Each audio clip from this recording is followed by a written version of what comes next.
La création de l'entité CRIJ-PACA, elle remonte à 2011 et ça a été une volonté des acteurs locaux de travailler à cette information jeunesse régionalisée pour avoir une action équitable sur l'ensemble du territoire et réunir les forces en présence. Voilà. J'interviens en introduction pour parler de la place du CRIJ et de l'information jeunesse en région Provence-Alpes-Côte d'Azur et montrer l'importance de ce dispositif et de ses actions à venir.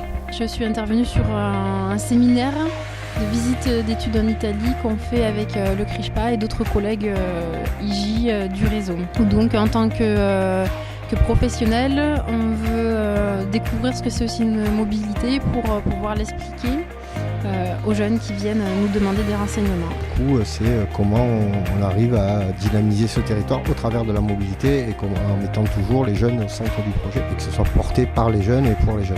Alors ce matin, je suis intervenue sur la réalisation du Forum de l'engagement que nous avons réalisé en 2017, ainsi que sur la réalisation d'un guide qui présente les différentes formes d'engagement et les partenaires du territoire qui contribuent à ce que les personnes puissent s'engager.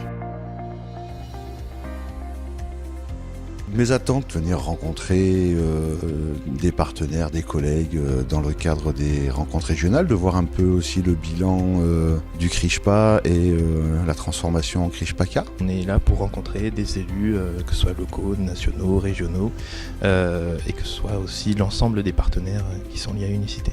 À un peu plus de connaissances parce que c'est vrai qu'on ne connaît pas tout du réseau. Là, j'ai appris pas mal de choses ce matin. Cette application qui s'appelait ID Jeunes, promeneur du net aussi, dont j'avais entendu parler, mais qui s'est mis en place sur le réseau IJ. Ce sont des choses qui vont beaucoup plus nous apporter. Là, on entretient depuis très longtemps des liens juste déjà par la labellisation, la dynamique de réseau qui est au niveau régional.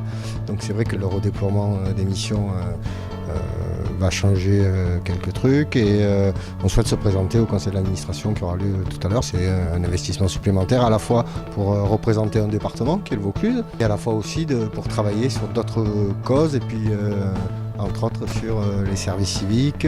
Alors en fait on a réalisé, nous étions l'ancien CRIJ Côte d'Azur, donc on a réalisé une transition avec le CRIJ-PA dans les meilleures conditions possibles, en donnant l'ensemble des informations, en transmettant les fichiers, en faisant une passation avec les structures et le nouveau CRIJ-PACA. Je pense que c'est un lien très étroit. Déjà, en termes de structure et d'établissement, on n'est pas loin. Alors c'est un lien en devenir. Dans ce réseau PACA, il est hyper dynamique. Donc on a l'impression qu'il y a un élargissement qui va être profitable. Le lien, on l'a depuis très très longtemps avec le CRIJ. Pour nous, en fait, ça n'a absolument rien changé. On continue de travailler avec le CRIJ PACA maintenant, de la même façon qu'on travaillait avec l'ancien CRIJ tel qu'il était il n'y a pas longtemps. Alors, moi je trouve ça très intéressant de voir tout ce qui était proposé au niveau du territoire. Ça donne des idées, des envies de projet aussi. Avec beaucoup d'outils qui peuvent être partagés, peut-être se mettre sur un niveau plus régional, je pense à l'application d'Antibes.